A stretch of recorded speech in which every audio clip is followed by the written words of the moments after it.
ایک عمل تو ان کا یہی ہے کہ 10 محرم کو وہ ماتم کرتے ہیں، ماتم کرتے ہیں۔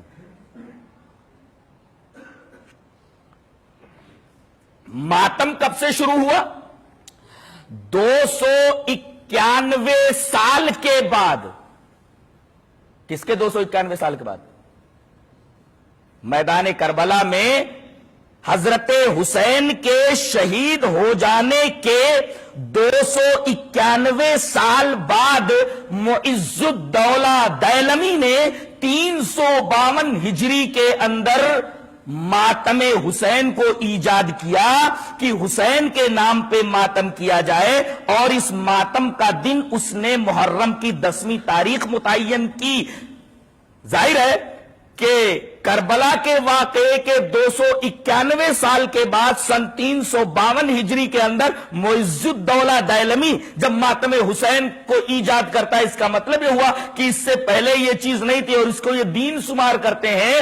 ظاہر ہے کہ یہ بدعت ہوئی اور اس حدیث کے بالکل خلاف۔ وعن عائشہ رضی اللہ تعالی عنہا قالت قال رسول اللہ صلی اللہ علیہ وسلم من احدث فی امرنا هذا ما ليس منه فهو رد، رواہ مسلم فی کتاب الاقضیہ۔ جہاں فیصلوں کا بیان ہے امام مسلم، وہاں اس حدیث پاک کو لائے راویہ حضرت عائشہ رضی اللہ تعالیٰ عنہ ہے۔ حضرت عائشہ رضی اللہ تعالیٰ عنہ فرماتی ہے کہ رسول اللہ صلی اللہ علیہ وسلم نے ارشاد فرمایا کہ جو شخص ہمارے اس معاملے میں یعنی دین کے معاملے میں کوئی نئی چیز ایجاد کرے تو وہ چیز مردود ہے اور ایسا آدمی بھی مردود ہے۔ یہ روایت امام مسلم کتاب الاقضیہ میں لائے۔ جہاں تک عمل کا مطلب ہے، عمل کے بارے میں دیکھیں، وعن عائشہ رضی اللہ تعالی عنہ ان رسول اللہ صلی اللہ علیہ وسلم قال من عمل عملا ليس عليه امرنا فهو رد، رواہ مسلم فی کتاب الاقضیہ۔ حضرت امام مسلم اس حدیث پاک کو ایسے کتاب الاقضیہ میں لائے۔ حضرت عائشہ فرماتی ہے کہ رسول اللہ صلی اللہ علیہ وسلم نے ارشاد فرمایا کہ جو آدمی ایسا عمل کرے جس کے اوپر ہماری مہر نہیں ہے تو وہ عمل مردود ہے۔ ظاہر ہے کہ یہ نبی کے زمانے کے بہت بعد ایجاد ہوا اور اس کو یہ لوگ عبادت کہتے ہیں، دین سمجھتے ہیں۔ ظاہر ہے کہ یہ دین میں ایک نئی چیز ہے جو نبی کے زمانے میں نہیں تھی، صحابہ کے زمانے میں بدعت ہوئی اور اس بدعت کو یہ عبادت کہتے ہیں۔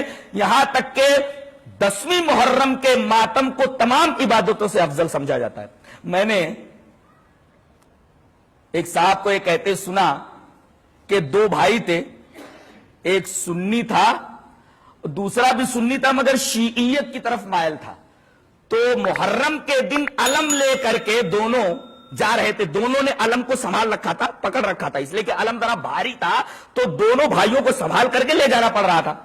اچانک عصر کی اذان ہو گئی تو وہ بھائی جو سنی تھا اس نے کہا کہ تو علم کو پکڑے رہے، میں ذرا نماز پڑھ کر کے آتا ہوں۔ وہ کہتا ہے کہ ارے